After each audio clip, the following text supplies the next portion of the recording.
about all how it happened. Thank you very much, gentlemen. Flash Wolves now 5-3, securing that bracket stage and the #1 seed. Never lucky. That was a painful Worlds. game to watch. It was. Well, Deficio really had his hopes up before that one. he did. Yeah. He did. He came in here saying this is the game where G2 turns it around. Yep. For Europe. I heard it. In you this heard tournament. it. We all did. Spawn heard it. But Deficio, so talk to me about why it's so disappointing though, because given G2's performance throughout the tournament, it's not necessarily a surprise that they lost. Sure. So what were the elements of the game that made it heart-wrenching in that regard? Well, I think this game and the game yesterday against RNG are games where we see in the second round a G2 lineup playing much better compared to what we saw in the first few days. So you're starting to see more and more of the team who won the EU LCS. And yet we still see a team who have so many silly mistakes where you're just like, guys, come on. This is something you wouldn't even do in a scrim, and yet you're doing it right now because, again, focus, whatever mindset is not there for the team. And that's the painful thing, because they're matching RNG, they're matching Flash Wolves for such a long time, and then we still have some of these mistakes costing them a little bit here and there, so they don't actually get ahead. Like, just a quick example, Perkz trying to 1v1 Mabel on an Azir instead of just saying, I'm just going to scale to late game. Why do you offer this chance to LeBlanc? I think a little bit of it is disrespect, and I think it's a combination of factors. They're not playing at their highest level, but also the level of their opponents is much higher than it was over in the European LCS. So plays that wouldn't have been punished over in Europe are being punished here, and we see it in a lot of their games. Of course, they're giving even more plays that are open to being punished, but it's a combination of factors. Yeah, Deficio, you had pointed out one of the rotations to the bot lane turret where G2 was stretching for just a little bit too much, and it was turned around, trick got picked up. Spawn, I want to get your thoughts specifically on the pick ban here, because we see Nidalee and Graves banned again on red side, which is so unusual to leave one of the power junglers up. Yeah, it certainly is, and especially when SwordArt's Alistar is just like there to be snapped up for the taking. I mean, when you have a look at this, they're going to prioritize Kindred. And I like the priority on that pick because Hybrid has shown that he likes Braum over Alistar for some reason, right? So all of a sudden, instead of going Maokai Alistar and just sacrificing the Azir and going towards an assassin in the mid lane, they're caught with, like, they have Kindred, so they feel like they need a control mage to be able to contest with that late game, and they give over the Alistar. I have absolutely no idea why Deficio, because I'm looking at this lineup, and it has Maokai, Azir. Why. They're just not going to agree with it. Yeah. They wanted the team fighting solo lanes, generally. But they gave up a lot. So there are a lot of team fighting. I think the two jungle bans make perfect sense. G2 as a team, back in the EU LCS, have done this tons of times. They give you the #1 jungler because they know you're going to first pick it, and they then grab two very strong picks and save their own jungle pick for a later rotation, and grab, most of the cases, it was like a Graves into a Kindred or an Elise into a Kindred. If we look back at the season, they were fine giving Trick a weaker matchup to get stronger lanes or stronger team fight. The Alistar is the problem for me, because I feel like you ban that instead of the Poppy, and you still ban the two junglers, give them the Kindred first pick, and take the Maokai Azir. So the reason I don't like it is because if you give up the Kindred, all of a sudden you shrink the mid lane champion pool because you can no longer play assassins. You cannot Well, you want to play something Azir. Like, that's locked in already. Alistar's a better pick than Azir right now. I'm sorry. That's why you banned the Alistar instead of the Poppy. We're in agreement that the Alistar... We're actually agreeing on basically the same thing. We are in agreement that the Alistar should have been banned. Yes. It's just about which bans you're sacrificing or swapping out. And give them Poppy, pick the Maokai, that's perfectly fine for you. All right. Well, unfortunately for G2, they don't pick up a win here, a much-needed victory, but Flash Wolves will be happy to know they're moving on to the bracket stages. For the lowdown on that win for the LMS, let's throw it over to Shox in the interview lounge. Thank you so much, Dash. Joined here by Karsa, the jungler for the Flash Wolves, and Max assisting in a translation as well.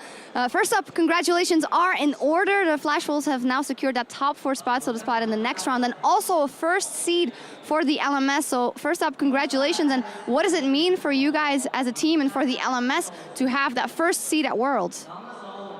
他说：“恭喜你们，现在拿到了4强，那这样的也代表你们代表 OMS 拿到了第1种子这个位置。那你觉得拿到第1种子来讲，对 OMS 有什么意义？”我觉得给 LNS 一个第1个种子是应该的，因为我觉得之前大家都有点低估我们了。I think it's deserving for us to finally get a first seed because everybody has been underestimating LMS. Yeah, they have in the past, but you guys are absolutely showing up. This game, again, your guys' objective control is fantastic. I wanted to ask you specifically about that Baron you snuck in the middle of the game that gave you a huge advantage. Where did the call come from, and who made it? to take that Baron at that time. 他说对，的确之前是低估 OMS。那你们这场节奏控制得非常好，巴龙小龙该抢都有抢。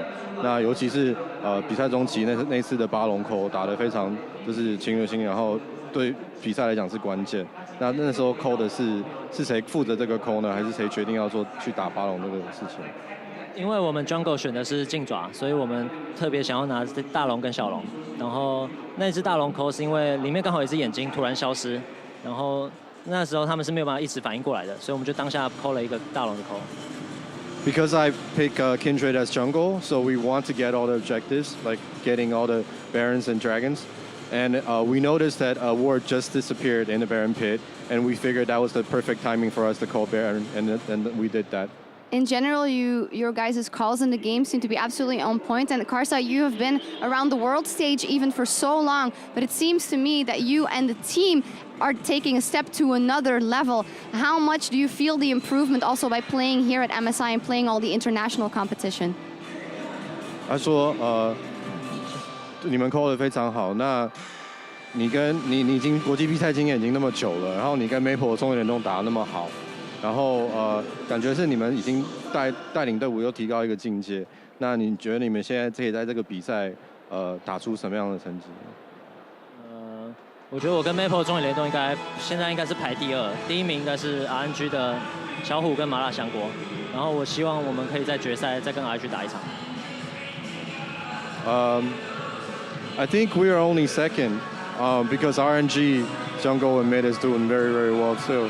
So we'll hopefully meet them later.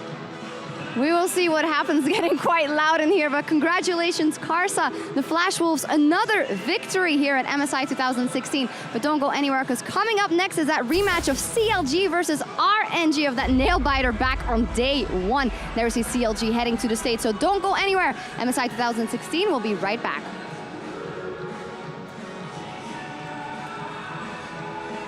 For now, the LMS owns the Rift with the head-to-head from day 1. He got a bailout, whoa, hybrid! And he'll take some out in Perkz meanwhile. After he cleansed, Maple turns, and they start chasing down. Listen, man, that went far, but now Trick is in some trouble, and Maple looking to try and equalize him, and now does secure Trick, and he's not gone down yet! The tree will finally Arcane smash him to pieces! Nice! But they don't have enough damage to turn their attention. Emperor's Divine. Oh, Maple! He's caught! He's stuck! He can't do anything! And Perkz takes him down. Emperor's Divine, but it's not gonna mean a damn thing. Calling back for Emperor, and these Wolves are flashing forward. NL will be able to secure another kill. They just keep tagging and turning and going all the way! Double kill from Maple, and that's gonna be it! They grab G2 in their jaws and they rip him to shreds. Flash Wolves with another massive victory.